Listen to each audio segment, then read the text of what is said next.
Hey friends, welcome back to DBC Live. We are so excited. Sorry, you decided to join us today. I was just telling Mandy how I keep it super real on here. So we are excited that you're joining us today. I know we have a double header tonight. So we have Mandy Ellis on this show, and then right behind it, we'll have Billy, another lead lab author on the show. So we are in for a real treat today. So please do, if you're joining us, be sure and add your name over in the comments. Tell us where you're from.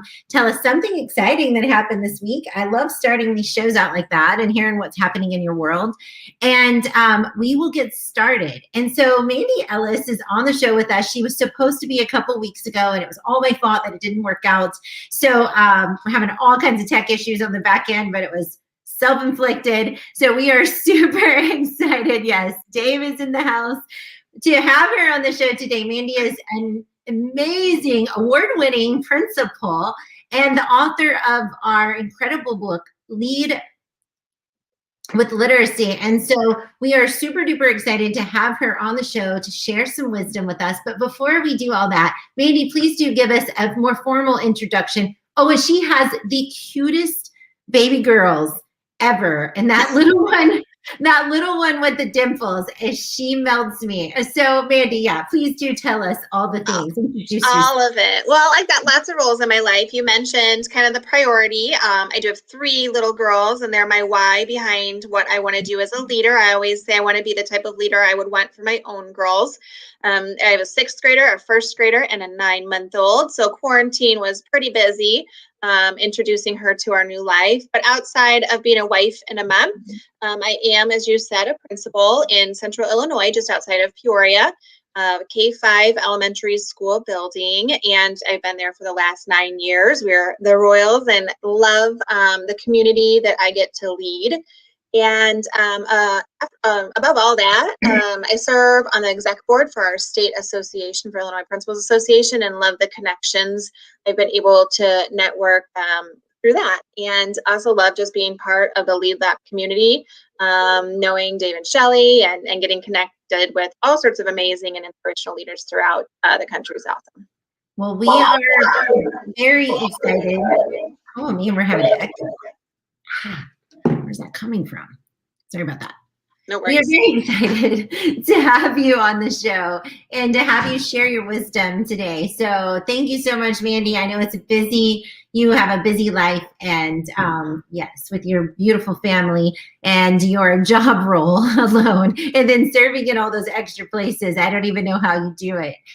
You guys amaze me every single day. So Mandy, on the show, we would love to get to a place where we talk a little bit about some anywhere learning strategies or inspiration or anything that you would like to share. But before we do that, you have an incredible book with us, Lead with Literacy. I know that I got so many cool ideas from, and I had the opportunity to read this book before it came out. So I was super excited. That doesn't always happen on our end, but I got to read yours and provide a little blurb of endorsement for that one. And I just loved all the great ideas. So if you don't mind, just tell the readers a little bit about Lead with Literacy, why you chose to write that book, and really what you're hoping the readers gain from it. Absolutely. Well, when I was talking to Dave and Shelley prior to writing the book, their big focus was just tell your manifesto. They want to support practicing educators, leaders, in telling their story. And that's really just what I did, things that I did as a teacher and things that are going on in my building. And sometimes they are one-time situations. Sometimes they have gone on for years. But our big focus is just creating a culture of readers. So if you walk in my building, that's on our strategic plan. It's been on there for 9 years. Our objectives may change, our focuses may change, the data that we look at will change, but ultimately it's that big rock of creating a culture of readers. And the book just has some examples of ways we've done that. And, you know, it was written a year and a half ago, almost 2 years ago. And things have changed, and literacy practices in some regard have changed. The PLN through TLAP and LEADLAP has shared some other incredible ideas, and that's my biggest source of inspiration, is connecting with educators around taking what they've done in their buildings and maybe putting my own tweak on it, and just going with it. So I just like to flood my building with books. My love of reading, sharing my love of reading with my kiddos. But there's a lot of good learners out there and leaders out there that are doing this each and every day. So just staying connected with them is important too. Yeah, and one thing I love so much, gosh, I don't know why we're getting that echo. I'm so sorry. I don't know why one thing I love so much about your book is just that it had just a plethora of ideas, you know? I think that's so cool. And so if you're looking for an idea, ideas to create this culture where literacy is valued, I feel like this is definitely the book for you. And yeah, I don't know. Do you have anything to add, Mandy, before we go on? I guess that was my big focus in writing it is we know what literacy instruction looks like, and we know how to analyze assessment data. But what I think is a struggle for some that are charged with leading a building is extending the lens of literacy and leadership to include loving it. And I guess it really hit home when my own daughter started resisting reading based on some of her experiences and how I could promote that. And it became very transactional for her. I have to read this, to do this, to accomplish this, to get this score. And reading needs to be a culture. It needs to be a wraparound support and environment for all students. And that needs to be the priority. And if we can hone in on those kinds of things, the achievement data that we all want will come with it. But if you can get a kid to love reading, it's not going to be a battle, and it's not, and those scores will reflect that. It's so true. I couldn't agree more with that statement, just because I believe that, you know, I just saw the book pop up. I'm like, there it is. Check it out. Yeah, put it on there. I got it. I believe that so much, because I feel like when kids start viewing reading as just a checklist item, then it just becomes like all the other checklist items, which are not valued, right? But when they finally find something that's interesting to them, and I don't know, once I was introduced to books that piqued my interest, which even as a little kid, I love nonfiction. and I was still the same way, but we were often having, the teacher was always trying to put fiction books in front of us. And I was just very interested in the science behind stuff. I was really a geek. Once I learned to read, that's just kind of my jam. Mm-hmm. And so finding things like that I could get interested in was just key. And now I love reading. I read every day. Like, it's my favorite thing to do.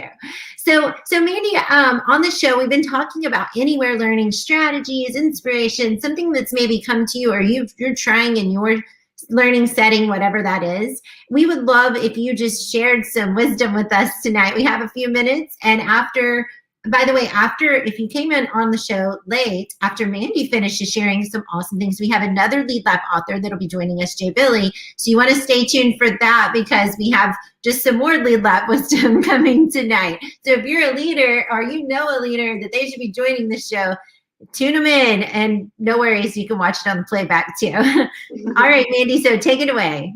Okay, so I thought about this prior to our conversation of what's not in the book that I might have extended after I wrote it to, keep that culture going. And I jotted down just 3 simple things that I thought would be relevant and easy. I'm all about practicality. Like you said, I'm a busy mom, busy professional.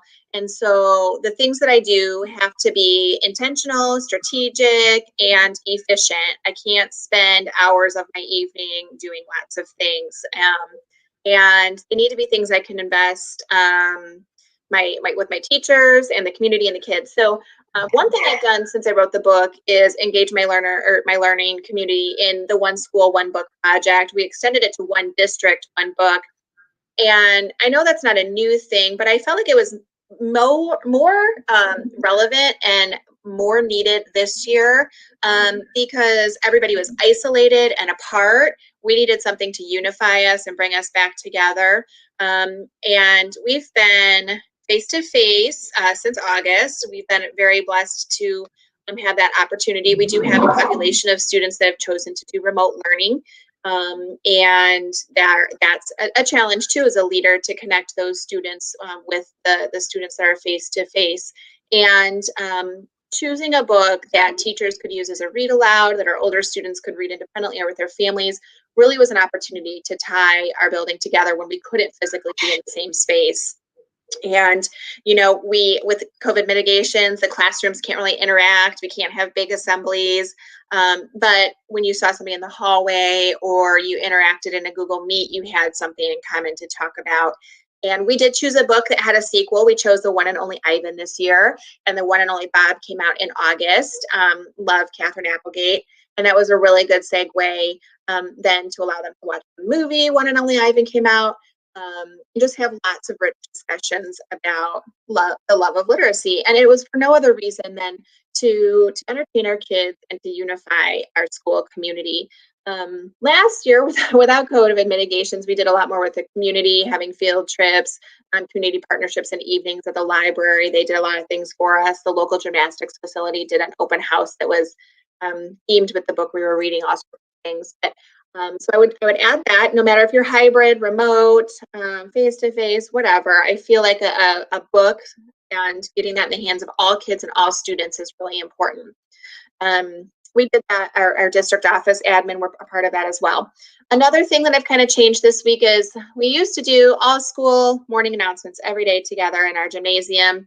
We've had to shift to virtual announcements where I record them in my office and send them out and teachers play in their classrooms or in their virtual classrooms. But one thing that's kind of stayed the same is every week I do a virtual book talk at the end and highlight a different book. And I'm intentional about that in terms of choosing books that are inclusive, have viewpoints that might be from diverse backgrounds, that look and sound like students in our building, students in other locations.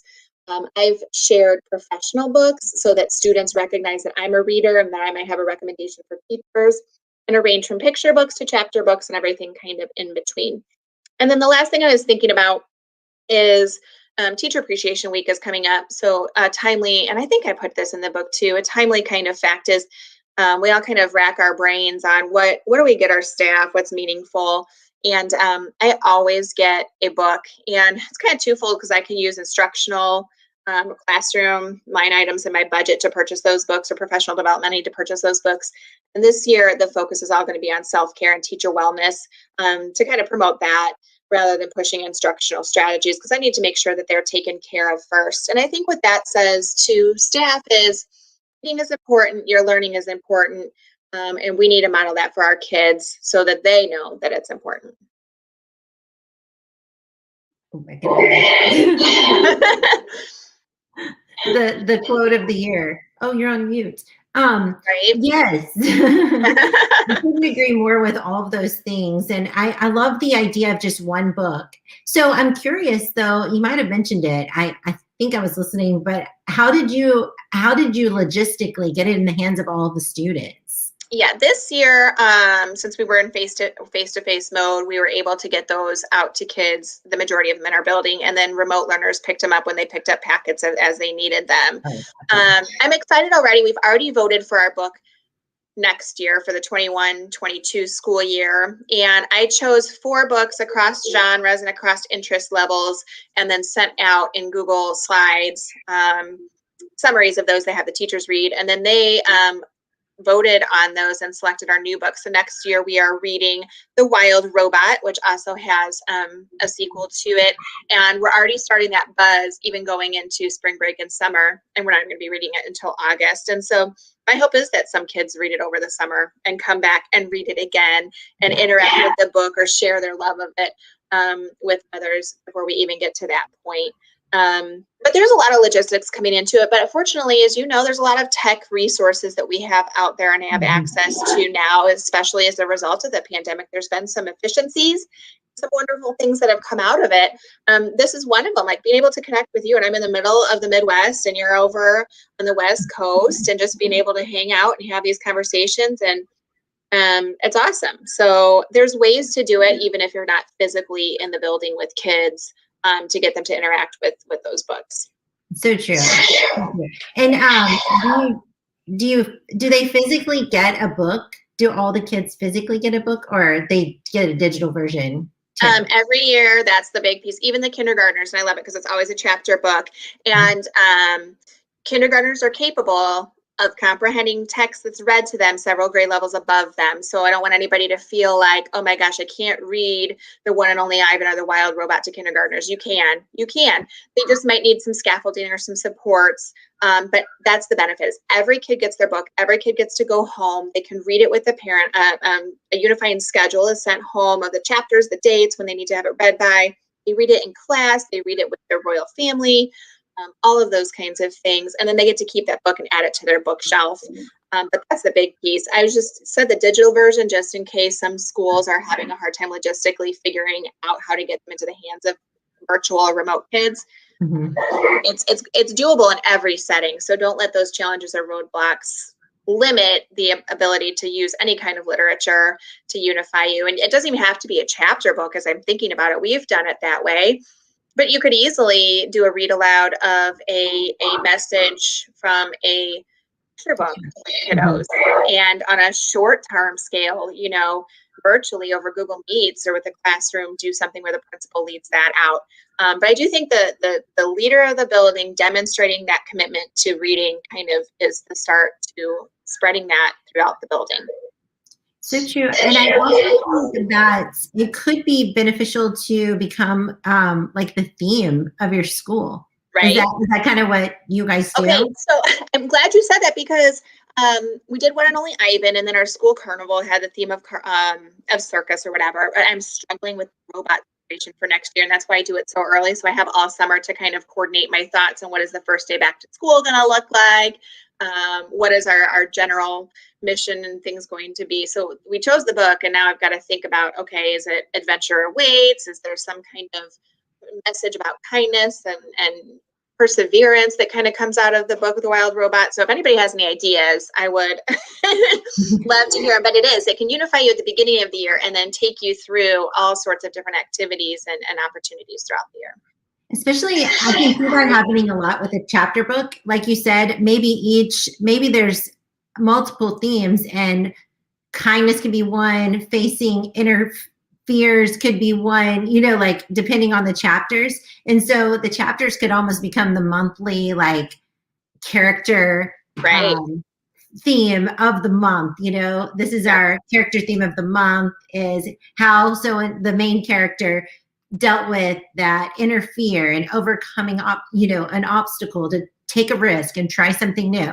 And then the next month you could relate it to chapter 3. And sure, they've already read the book, but kind of keeps it going all year. I think that could be a lot of those fun. are great ideas. Yeah. To think about that a little bit. I've already ordered my robot costume. I was going to say robot would be so fun to do like art projects. I'm just thinking writing projects. Poems. Yeah. There's so many things where you could just go wild with talking about robots, thinking about robots, STEM projects, of course. Yeah. We did the Lemonade War a couple years ago, and there was a lot of entrepreneurship and math connections. And I think the point that you're making without making it is reading shouldn't be done in a silo and in isolation. Mm-hmm. Students should see that connection between literacy and all the other aspects of their life. So Totally. I love it. I love everything. I think this is great. And also, friends, if you haven't read Lead with Literacy, really need to get your hands on this book. It's incredible. It has a ton of ideas. And, we're teachers. We roll with the flow. So if some of those things are very hands-on, fear not. There's lots of ways, just like Mandy was talking about, how to integrate these into the anywhere learning setting, be it hybrid, virtual, it doesn't matter. And so, yeah, Mandy. So I'm curious, what are some big things that you've been doing in your school recently? And maybe it could be, you said you were going to be really focusing on wellness and that for teachers. I think that's just a great focus right now for any human. Everybody, yes. Anybody with a heartbeat. I'm curious, do you have any ideas that you would want to share live, or are you afraid some of your teachers might get some hints of what's coming? For Teacher Appreciation Week? Yeah. I mean, I have that book order too. And I think just, planning ahead of time and structuring that, I'm sure there'll be some self-care bingo. I always try to bring in community members to do some fun things I've done in the past, since I'm still brainstorming this year, that I've had a character artist come and do drawings of the staff. That was a hit. They even did our service dog at school. He got his own little artistic rendering of him. I've had a balloon artist come. Somebody came and did manicures and pedicures, those kinds of things. But I think above all, like just the mix of, just making sure that teachers know that you're on their side, that you've got their back, and just the boost that they need. We did shamrock shakes yesterday on a cart delivered to them. I firmly believe that if the teachers are happy, the kids will be happy. And if they feel they're supported and know I've got, as much as I can in during this situation. But yeah, teacher appreciation will look a lot different this year. During COVID, we dropped off baggies with the book Wonder and some Wonder quotes, and the book I Wonder. There's a lot of different guys in there. So I'm not sure if I'm answering the question specifically. No. Yeah, but just feeding their hearts and their minds, just letting them know that they're appreciated is important. And I always tie in literacy as much as I can with that, like I said, with the gift of a book. I love it. So true. I saw a quote from George Couros. I was trying to find it, but my searching skills are really stinky tonight, apparently. I can't talk and search at the same time. But he said, it was about valuing. Oh, here you go. It's not enough to value people. It matters that people feel valued. And I think that's what, in a nutshell, that I hear you saying. I want to show the teachers that they are valued, so they actually feel valued. I mean, it's so true, because I think a lot of times we do value all the people within our realm of influence, but sometimes without showing or telling them, they don't necessarily feel it. So I really appreciate you taking the extra mile and helping them to feel that.